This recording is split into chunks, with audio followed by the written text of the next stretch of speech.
Chapter 2. Alhaitham. Alhaitham is deaf. This is not a fact that he openly advertises to people. He hates the way that it changes their behavior after he tells them.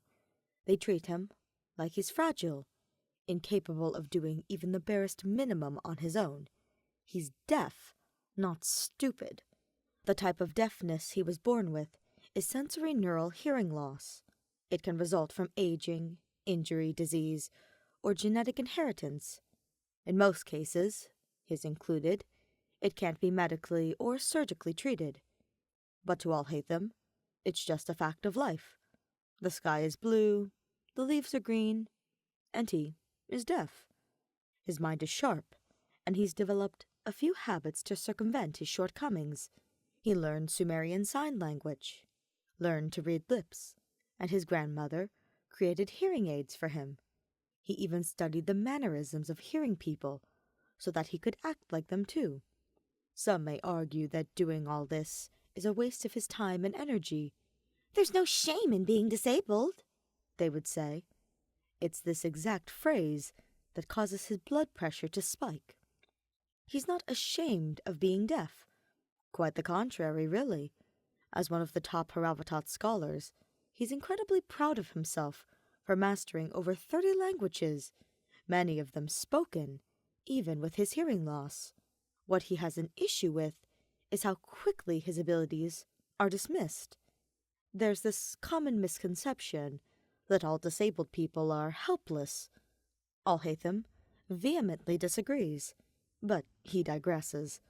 He used to tell people that he was deaf upon meeting them, but there was always an underlying sense that they were holding back on him somehow, like they believed that he couldn't handle whatever it was they were trying to offer him, all because he couldn't hear. Eventually, he got sick of it and just kept the fact that he was deaf to himself. His quality of life increased drastically after that. Time and time again, he's noticed a distinct contrast in the way people will treat him before and after finding out he's disabled. It almost makes him hate being deaf. To be clear, it's not his deafness that Alhaitham hates, but rather the incurable stupidity of the people around him. The point is, he makes the effort to keep up this well-guarded secret of his because it just makes his day-to-day life easier. He could skip past the shallow pleasantries and the shifts in behavior if he acted like he was never deaf in the first place. If people manage to figure out that he's deaf, good for them. He's not going to go out of his way to announce it to the world. That being said, he's still human, and there have been times that he's screwed up. Mistakes are unavoidable, much to his chagrin. Mistake 1. Be sure to make eye contact when conversing with people. Alhaitham likes to catalog his mistakes to reflect and improve on at a future date. His motto is, spending more time on contemplation and less time on execution. If he can pinpoint exactly what it is that went wrong the first time, it'll be a quick and easy fix for him later on.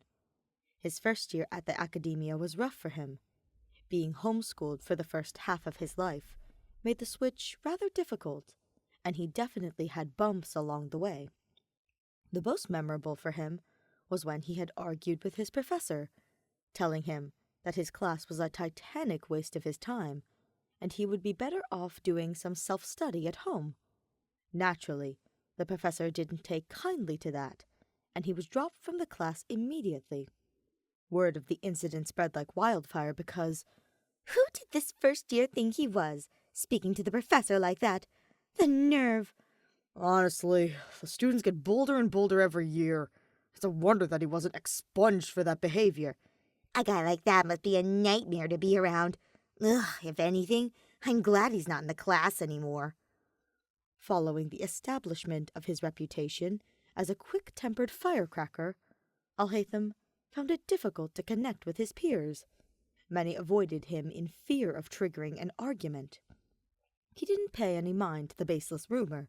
It's not his fault the professor was a high-class idiot. If everyone else failed to see that, then They were probably of a similar caliber. He wasn't more than content to wander the halls of the academia by himself than to surround himself with bumbling fools. Enter Kaveh, the bumbliest of fools. He's one of the few people who possess the courage, or the stupidity, to approach him. It was a shift in Alhaitham's reality. Kaveh was an anomaly to Alhaitham. His mind is as keen as his own, but he put it towards something as arbitrary as architecture. He might have made a great Haravatat scholar if he had the patience to sit down and study for longer than 3 seconds. Kaveh had bounded into his life, always equipped with a bright smile and a rant that took up the better part of their lunch break. Alhaitham wasn't much of a conversationalist, but he couldn't bring himself to tell Kaveh to leave him alone. There was something about the blonde that he found intriguing. He let Kaveh go on his long tangents about his awful classmates and mind-numbing assignments. Alhaitham would simply nod along, because it wasn't like he could get a word in with the stream of words that fell from Kaveh's mouth. It saved him the trouble of having to speak anyway. So it worked out in the end. It's a bygone worry now, but back when he had first gotten his hearing aids, Alhaitham was acutely aware of the way his voice sounded when he spoke. He could never get his mouth to properly form the words the way he wanted to, and as a result, his speech ended up stilted and wrong-sounding from a lack of practice. It was easier to not speak than to try. He eventually got the hang of it, if the numerous condemnations he's received as a top Haravatat student are anything to go by. But he still prefers to keep his mouth shut, in fear of stumbling over his words. This is a habit that he carries to this day. When they first met, Alhaitham believed that Kaveh's presence in his life was going to be temporary. He gave the architect the standard treatment that he gave everyone else: short, curt responses, and perhaps the time of day if he was in the mood. It unfortunately does nothing to deter him. What he appreciates about Kaveh is that he is incredibly direct. Most of the people that Alhaitham encountered liked to beat around the bush in discussions. Kaveh was refreshingly blunt. It was nice to meet someone who could keep up with his own attitude. Better yet, Kaveh never comments on Alhaitham's self-imposed reticence. He never asks why Alhaitham prefers to listen over speaking. It results in a lot of one-sided conversations that Kaveh carries, but Alhaitham wouldn't have it any other way. Once he realizes that Kaveh is well and truly stuck to his side, Alhaitham allows himself to relax a little. He starts giving in to the bickering here and there, but more often than not, he just basks in his presence and maybe listens to the monologue of the day, if the topic is interesting enough. That being said, his lack of participation in conversation left him with a lot of freedom to let his mind wander. He's only half focusing on the book in front of him, and he's even less focused on whatever praise Kaveh is spewing about Pardis Di. It's probably the same as usual. The majority of his attention is on the way Kaveh looks particularly eye-catching today. I can't believe that something so beautiful could have been created. Surely it must have been a gift from the heavens, Kaveh says. Couldn't have said it better myself, thinks Alhaitham privately. He's not referring to Pardis Di. It takes all of his self-restraint to not stare Kaveh down and take in the way his long, golden hair flows past his shoulders. In the corner of his eye, he can spot the stubborn strand that wouldn't keep out of his face, despite the intricate webbing of hairpins he had shoved onto his head. It irks him. No one person should possess such a high level of aestheticism. Instead, he makes sure that his eyes are perfectly focused on the pages in front of him, even if he retains none of it. Kaveh continues with his meaningless ramble. I have to meet the creator. I mean, seriously, I have so many questions to ask. Like, how do you come up with such a beautiful vision? The execution was flawless. Alhaitham never really liked the way noise in general sounded. Perhaps it was a byproduct of being deaf, but hearing was never a part of his natural state of being. It was a foreign concept to him, and it was an overwhelming and distracting sensation at best. He would never be truly comfortable with it. However, Kaveh's voice had the perfect pitch and timbre. It was smooth, and scratched his brain in a way that he couldn't quite describe. Every time he spoke, Alhaitham found himself scrambling to adjust the dials on his hearing aids to hear it better. Not that he would ever admit that aloud. If Kaveh caught wind of that, his ego would inflate to the size of the moon. And the open-air concept is truly reminiscent of a Nilo-Pala lotus blooming in the dead of night. Ah, a work of genius! His eyes do another perfunctory sweep of the paragraph that he is supposedly reading. He's not quite sure when he had started thinking about Kaveh like this, but it was embarrassing, to put it lightly. Contrary to popular belief, Alhaitham is not a robot. Not that he cared for other people's opinions of him, but it should be known that he is capable of feeling emotion, truly an inconvenience. More annoyingly, he feels, and he feels his emotions fiercely. It's like they're amplified by a factor of 5 with the loss of his hearing. It's been less than a year since they met, but Alhaitham already can't imagine his life without Kaveh. It's a depressingly pathetic realization. Was he truly so lonely that he felt the need to latch onto the first person he met? He was so lost in thought that he misses the first 4 times that Kaveh had called his name. It's only by a miracle that he manages to catch the 5th. Alhaitham! Damn it, Alhaitham! Look at me when I'm talking to you! Oh, are you even listening to me? He's shaken out of his musing by the tone of Kaveh's voice. It shook dangerously, and his face twisted into an expression of intense displeasure. Oh, he is pissed. Alhaitham's spine stiffens.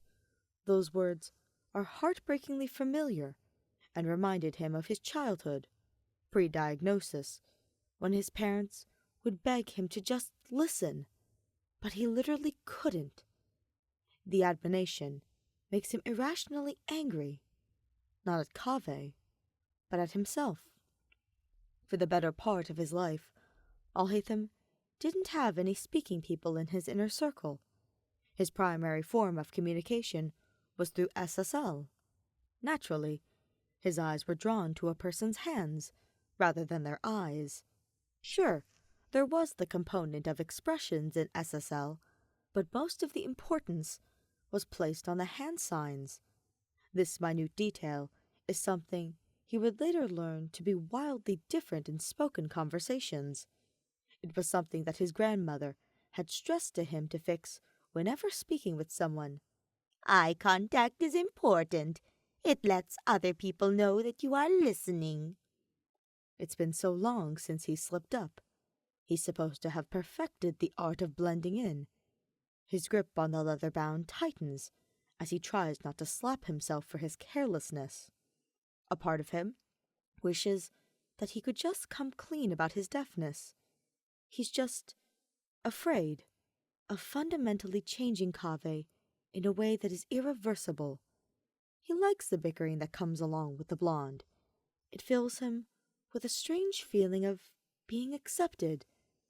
Now he's gone and messed it all up. Kaveh, at least, has the decency to look guilty. Immediately following his outburst, he opens his mouth to apologize before deciding against it.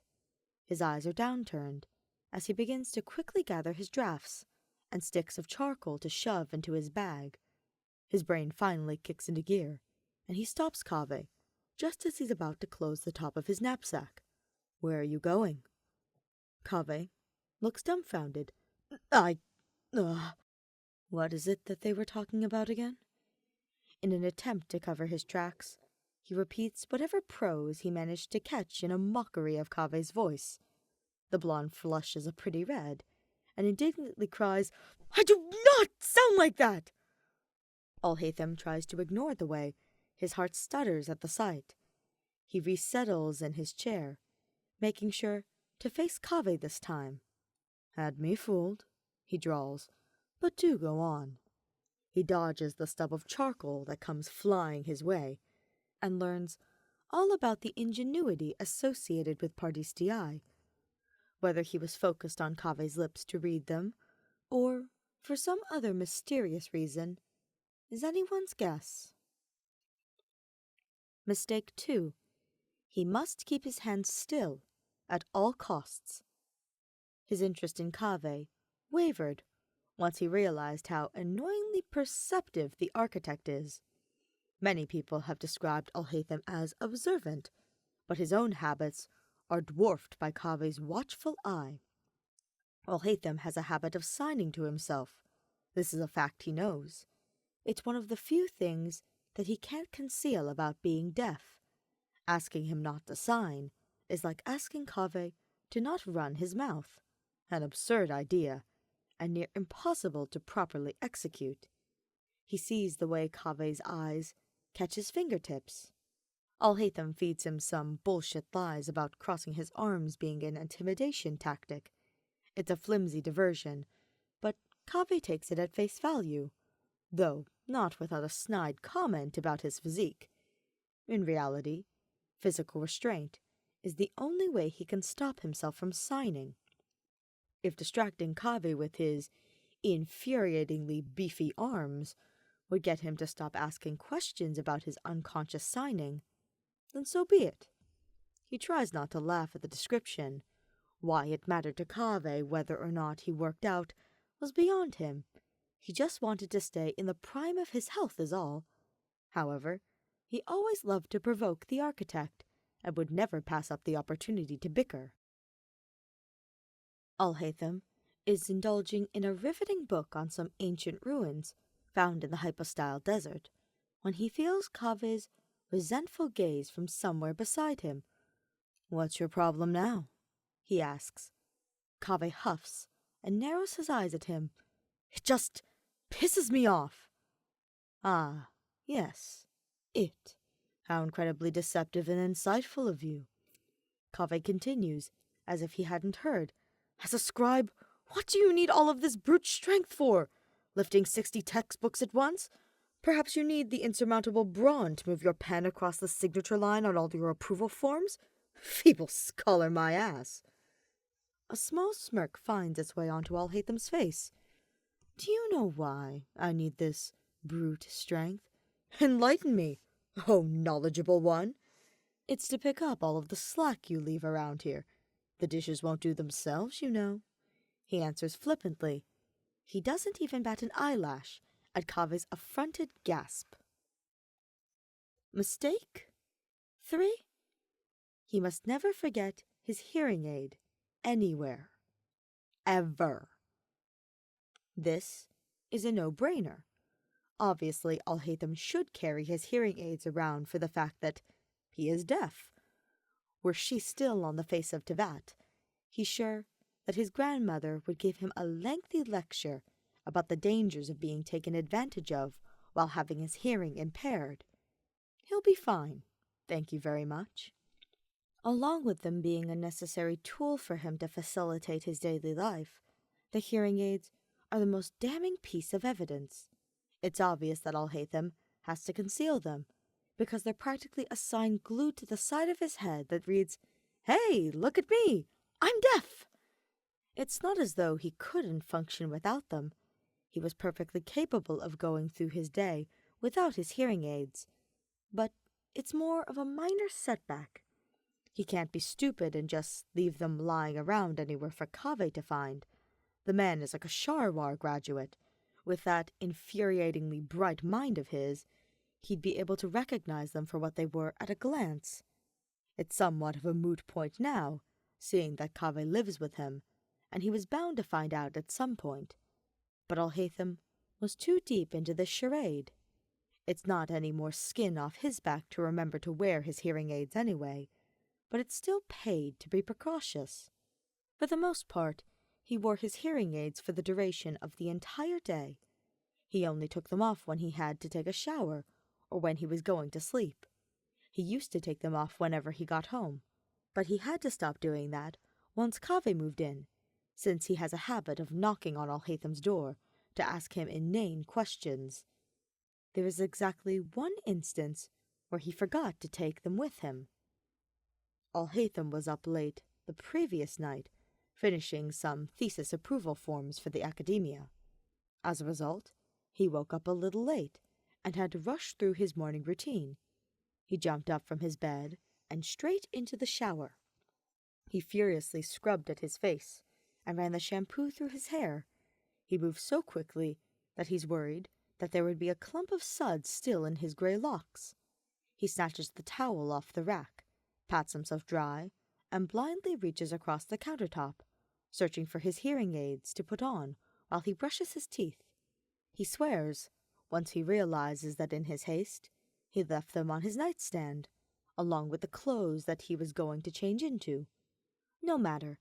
His room was right across the hall from the bathroom anyway, so he'll just slip past Kaveh without him knowing. He ties the towel around his waist, bundles up his now discarded sleep clothes, and steps out into the hallway. When he opens the door, a familiar head of messy blonde hair enters his field of view.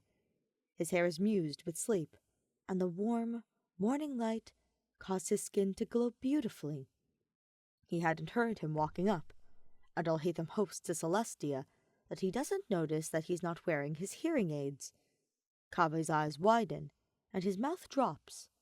Alhaitham takes note of the way his pupils move over his bare skin, and how a hint of red flooded his ears. After a moment, his roommate whips around to give him some semblance of privacy. In the dim lamplight, he can see Kaveh mumbling something about indecency and how there are other people living in his house, and he has to bite back the urge to remind the architect exactly who owns the place. Instead, he fights down the grin from realizing that Kaveh was flustered at his state of undress, before shuffling back into his room, thanking the archons that he hadn't noticed that Alhaitham couldn't hear a damn thing he's saying. Mistake 4. Asking Kaveh to move in with him.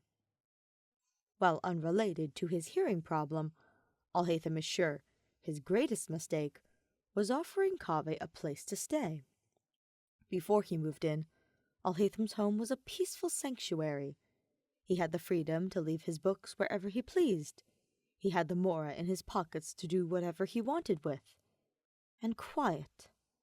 His house used to be so blessedly quiet. Every time Kaveh comes home, Alhaitham immediately reaches to turn down the volume of his hearing aids. It's for the sake of his sanity. When he extended the offer, Alhaitham was under the impression that Kaveh would keep mostly to himself until he could get back on his own 2 feet. He was not expecting such an eccentric roommate. He should have known better. Kaveh's presence was bold and boisterous, even when the man was down on his luck and had a total of 3 mora to his name.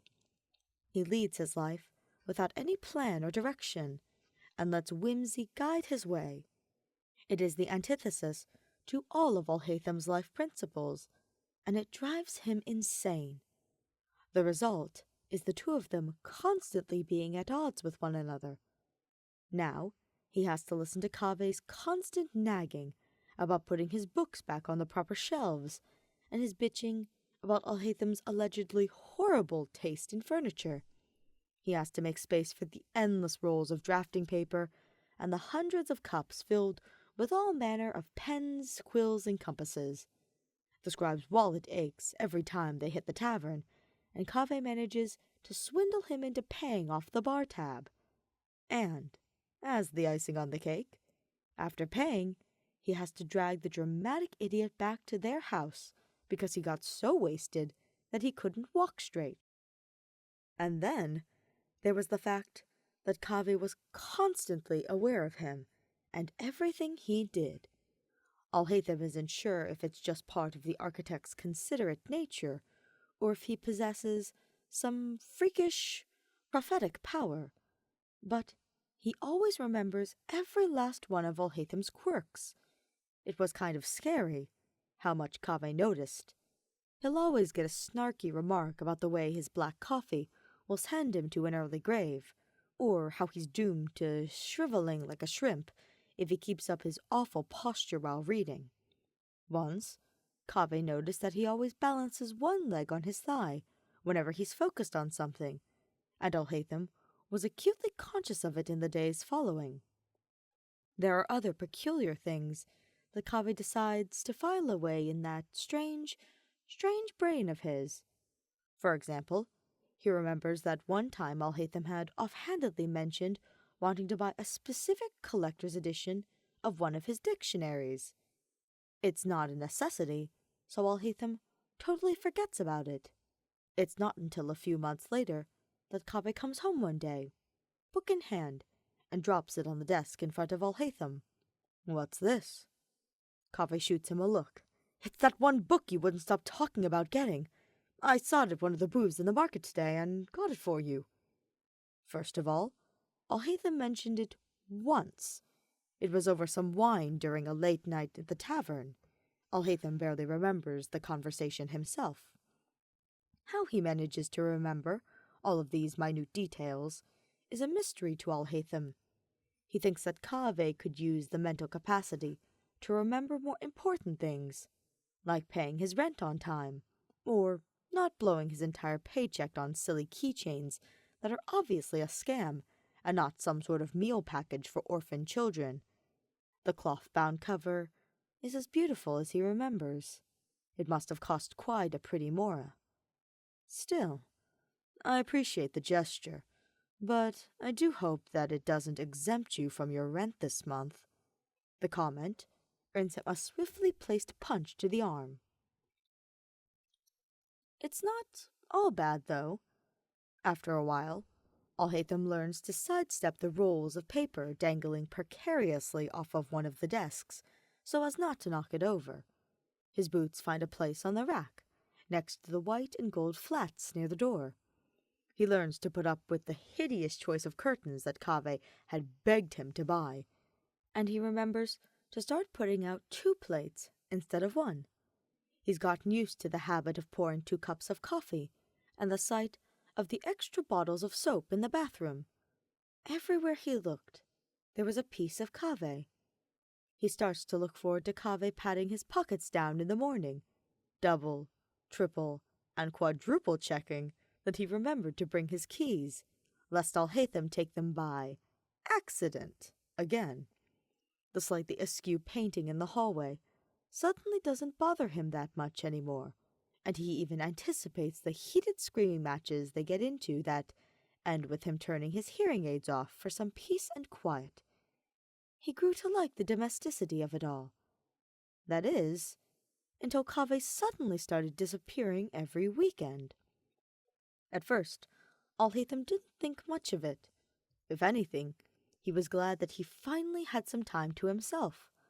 Kaveh always tells him that he has a place to stay, and to not expect him back for a few days. In response, Alhaitham indulges in leaving his books strewn all over the floor, and takes the opportunity to walk around the house without his hearing aids on. True to his word, Kaveh is gone Friday evening and back by Monday morning. Wherever it is that he goes has changed him, because Alhaitham notes that he engages in far less squabble and bickering than before. It's hard to offer anything past a quick greeting, because he's gone before Alhaitham can say much else. He decides to investigate after Kaveh stumbles in well after midnight one night, shrouded in a secrecy that Alhaitham couldn't quite crack. He misses his roommate. All right, shame on him for wanting to spend a little more time together. Kaveh could only use the excuse of going out to the tavern so many times before Alhaitham suspected that he was a budding alcoholic. He begins asking around for Kaveh's whereabouts, starting with Lambad's tavern, because that's the excuse Kaveh gives most often. "Kaveh? I haven't seen him around here in a while. He mentioned something about a project that he was working on, but beyond that, he didn't say anything else." From there, he goes to Kaveh's superior and asks for any information about his ongoing projects. He's nearly laughed out the door when the superior revealed that Kaveh hadn't been scheduled for anything in a few weeks. The rest of the search continues similarly, and the weeks pass of Alhaitham going on this wild goose chase to find out the truth of his roommate's secret nightlife. He's about to give up when he gets his answer in a passing comment from Sino. Tell your roommate to go home on the weekends. I'm sick of listening to Tainari griping about him. Alhaitham's head whips around. What? Kaveh looks at him like he wants to whack Alhaitham on the head with his staff. Kaveh, he deadpans. The one who has been catching rides to Gandharvaville every weekend? Alhaitham has a similar idea of the sword strapped to his back. It would be so easy to just butt the general in the head with the hilt of his blade. I'm not sure if you've noticed, but we haven't necessarily been around each other as of late. He's been disappearing under my nose. I'm not sure if you've noticed, but we haven't necessarily been around each other as of late. He's been disappearing under my nose and refuses to tell me where he goes. He grits out. Sino shrugs. Whatever. Just tell him to get his act together. If I have to hear Tainari say one more thing about his attitude, I'm going to blow a fuse. I'm not his handler. Sino eyes him. I'm pretty sure you'll be doing us both a favor if you manage to rein him in. Alhaitham shoots Sino a particularly rude gesture before stalking off to send a message to Gandharvaville. Why is Kaveh at your house all the time? He writes. Tainari's response comes quickly, but is irritatingly vague and concise. That is not information I can divulge. Perhaps you should just ask him yourself. Alhaitham crumples the note and tries not to throw one of the ugly vases that Kaveh bought with his money. It all comes to a head on a particularly rainy evening. Alhaitham is stretched out on the couch, hearing aids turned to the max to hear Kaveh's footsteps through the drumming of the rain. He tries to pick up a book to pass the time, but he can't focus on anything other than his roommate and his frequent late-night rendezvous with Tainari. Had Alhaitham offended Kaveh so egregiously that he felt the need to storm out and seek shelter elsewhere? He will admit that he did deliver some biting snips recently, but it wasn't anything unusual for them. Maybe he's finally moving out. The idea makes him snort, because there was no way that Kaveh could bear to part with all of the touches he added to their shared space. Or perhaps he and Tainari have some sort of ongoing fling. That's a revelation and a half. He thinks back to Sino's comment about solving a problem for both of them. He's kind of mad that Kaveh is avoiding talking to him directly. He'd appreciate some sort of heads up. He doesn't mind that Kaveh is pursuing romantic endeavors. He is his own person. He's just hurt that he doesn't trust Alhaitham enough to tell him about it. They were friends, were they not? He could take it. He ignores the way his heart twists in his chest at the idea of Tainari and Kaveh together.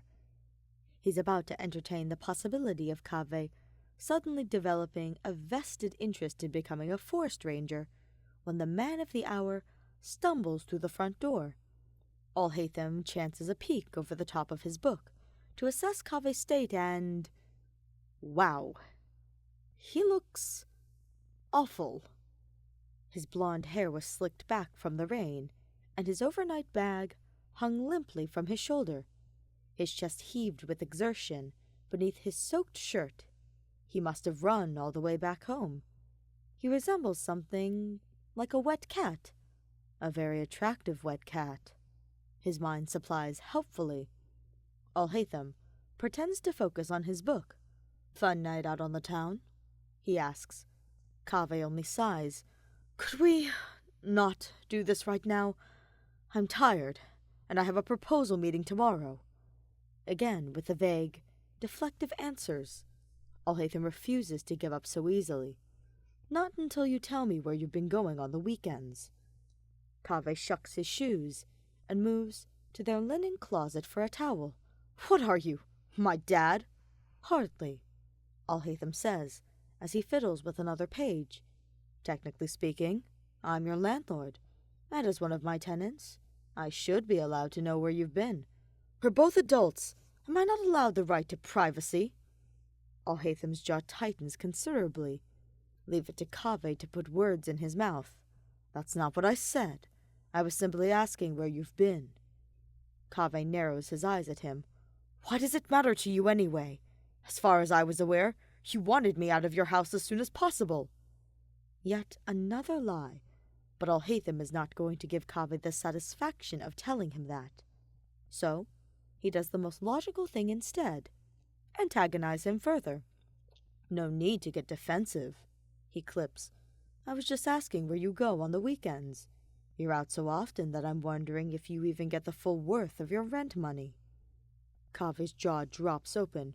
What's that supposed to mean? Alhaitham shuts the book in hand, with a bit more force than necessary, and tosses it on the table. I just simply meant that if you found yourself a place to stay, there's no point in paying rent here anymore. And from the looks of it, you and Tainari have been getting on swimmingly in Gandharvaville. That breaks the dam, and Kaveh makes a noise of disbelief. Tainari? What does he have to do with any of this? How did you even know about that? I never even told you where I was going. A self-satisfactory bolt shoots through Alhaitham. There was his confirmation that he and Tainari were convening. Then he realizes that he had just incriminated himself. He purses his lips. I have my sources. Do your sources include an abuse of diplomatic power? Kaveh scoffs. And I found by asking around that you had been regularly asking to hitch caravan rides out of the city to visit a certain Muerta graduate. If I wasn't looking at you with my own eyes, I might have believed that you were seeking private treatment from him for a hidden ailment, but I think something more personal is afoot. Alhaitham can literally see the gears turning in Kaveh's brain. The architect attempts to shake off the confusion and flings water everywhere. Okay, wait. Now I'm lost. Care to elaborate, since you seem to have the whole situation figured out? He asks. His sharp red eyes scrutinize Alhaitham, as if searching for some sort of explanation in his face. He appears to have miscalculated. Kaveh tongues his cheek. Oh, now you've got nothing to say? You seemed to be filled with quips when you were accusing me of being a homewrecker. He all but shrieks. I didn't say that you were a homewrecker. Those words came out of your own mouth. Alhaitham replies pettily. Steam practically blows out of Kaveh's ears. I'm not seeing Tainari romantically. Harkons Alhaitham, what is your deal? It's almost like you care about who I'm seeing. Alhaitham scoffs. Of course he cares. He doesn't let just anyone invade his personal space like he does Kaveh. The noise causes Kaveh to whip around, when another revelation strikes him. He laughs incredulously as he asks, Are you jealous? Alhaitham avoids his gaze. He can hear the shocked gasp and the thud of his bag as it hits the floor. You are! You're jealous and you're worried that I went and found a new roommate! Kaveh points out accusatorily. Alhaitham puffs, muttering under his breath. I would hardly attribute the jealousy to something as cursory as a roommate. Kaveh couldn't see it, but under the headset, Alhaitham's ears burned an embarrassed red. How could he have been so careless? He supposes that Kaveh just had that sort of effect on him. It only entertains Kaveh further. What was that, dear scribe? I couldn't quite catch that. The look on his face tells Alhaitham that he's reached a conclusion, one that he probably won't like. It's none of your concern, he deflects. Kaveh dons a stupidly smug grin. I actually think that it's completely within the realm of my concern. Alhaitham tisks and changes topic. You're dripping water all over the floor. Go change and mop up your mess, he says. You'll catch a cold in those clothes. He doesn't say. Naturally, Kaveh ignores him. Are you serious? He asks. You're just going to leave it at that? Tell me why you're jealous, Alhaitham. Alhaitham doesn't even deign to respond to him. Instead, he snatches his book up off the table and resumes his comfortable position from before. He forces himself to stare at the book in front of him, and at the book only.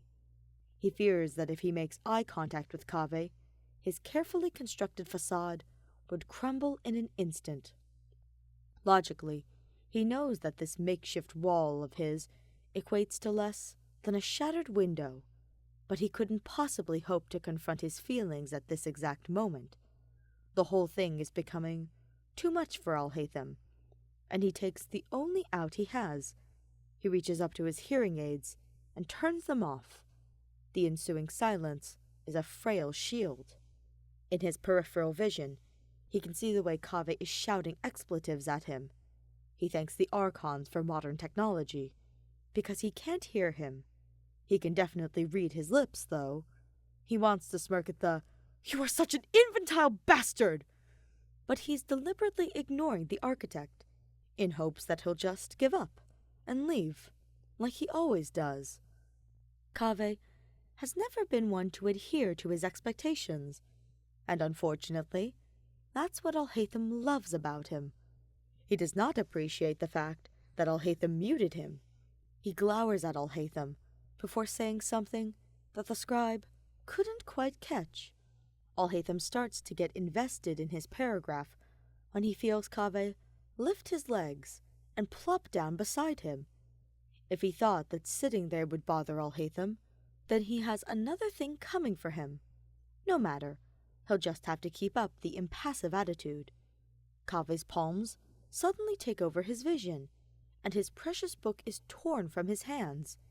He makes a noise of complaint, because Kaveh was still dripping from the rain, and he could smudge the ink on the pages. Then, a hand tangles itself in his shirt and yanks him upright. He's about to reprimand Kaveh, since it was his favorite shirt, but is immediately met with the sight of Kaveh signing. His roommate. Signing. In SSL. "I'm not done talking to you!" Alhaitham's eyes blown wide with surprise. Alhaitham's brain is well and truly scrambled. He's never explicitly told anyone that he's deaf, simply because he doesn't take pity or handouts. All of his accomplishments will come from his own hard work, not because the people around him decided that he was defective and called for misplaced charity. He doesn't need accommodations, nor does he need people to accommodate him. And yet, here Kaveh is, signing to him. He's decent at it too, based on what he's seen so far. How did he even know that Alhaitham was deaf? Who did he learn SSL from? Because he certainly didn't know any last time he checked. And more importantly, why did he learn it? Could it have been for him? He dares not to entertain that last idea, lest his hunch be wrong. But in his heart of hearts, he really hopes that it's true. "Alhaitham, are you all right?" He genuinely cannot wrap his brain around the fact that Kaveh is signing to him. His heart swells painfully because of it. He hasn't said a word, and that sends Kaveh into a nervous spiral. "I know you can read my lips, Alhaitham. Was it insensitive of me to sign with you? I didn't mean to offend you if it was. I learned it just to keep quarreling with you.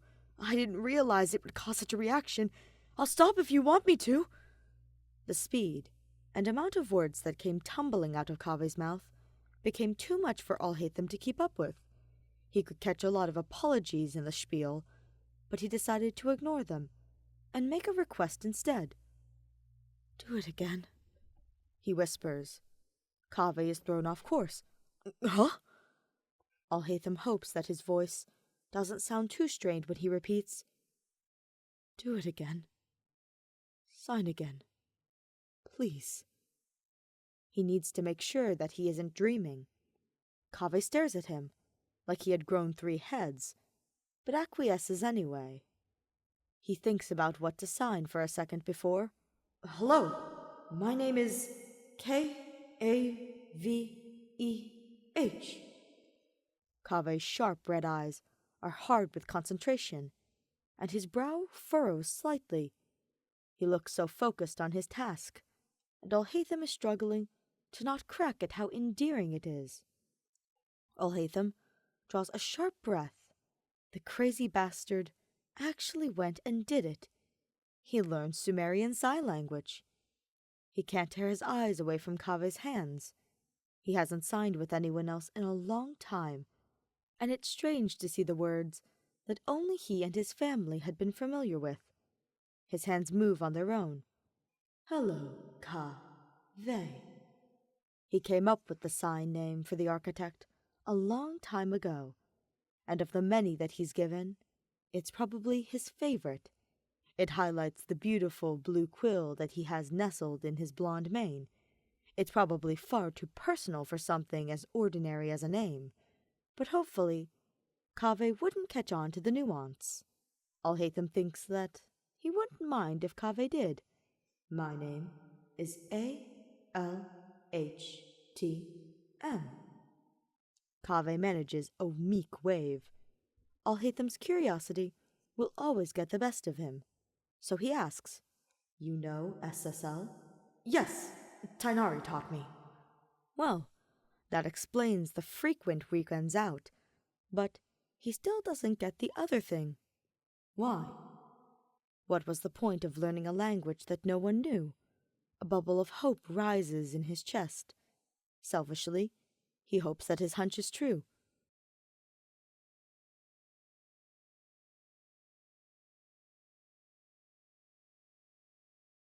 To argue with you, obviously. Alhaitham barks out a laugh. Because what else can he do? He reaches up to turn his hearing aids back on.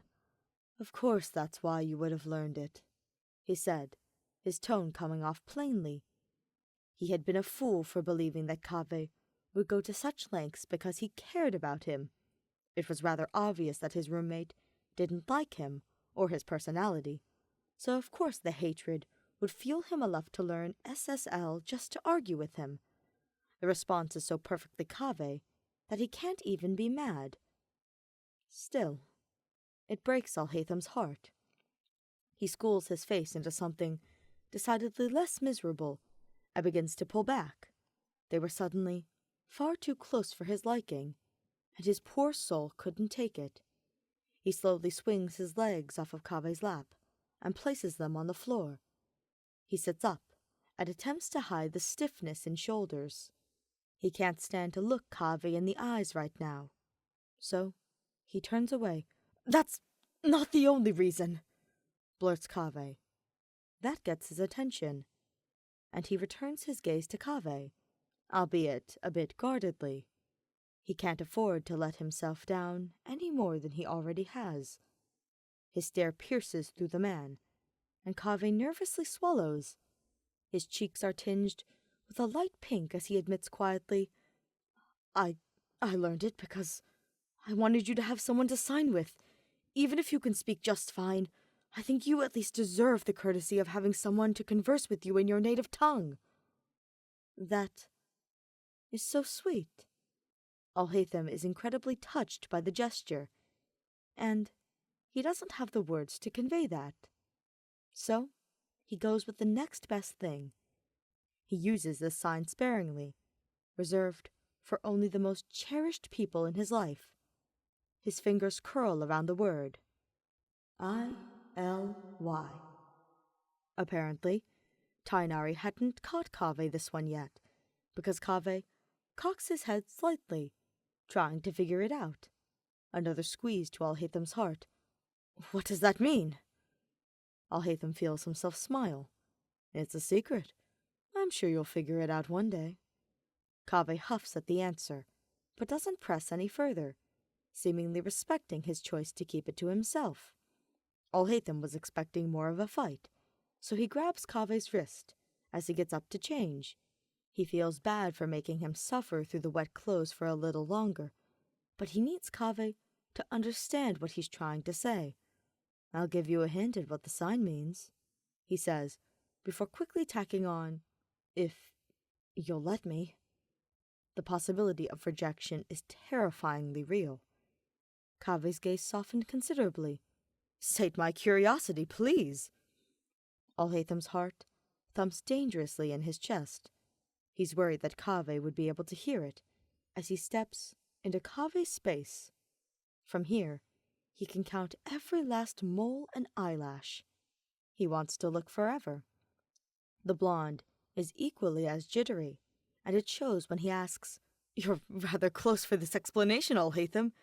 Is the translation so lucrative that you need to whisper it to me?" He really wants to kiss Kaveh now, so he says, "You talk too much," before leaning in. Alhaitham loves the way Kaveh smiles against his lips when it clicks in his head. Tainari eyes them dubiously from across the table. "Is it finally over? I find it hard to believe you guys are actually together now." Sino holds a similar sentiment. "You're not acting any differently than you normally do.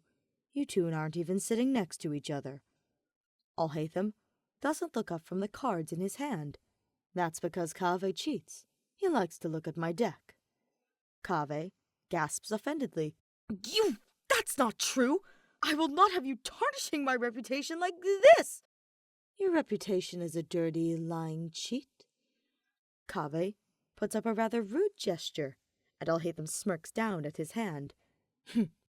"That's not actually a word in SSL, Kaveh."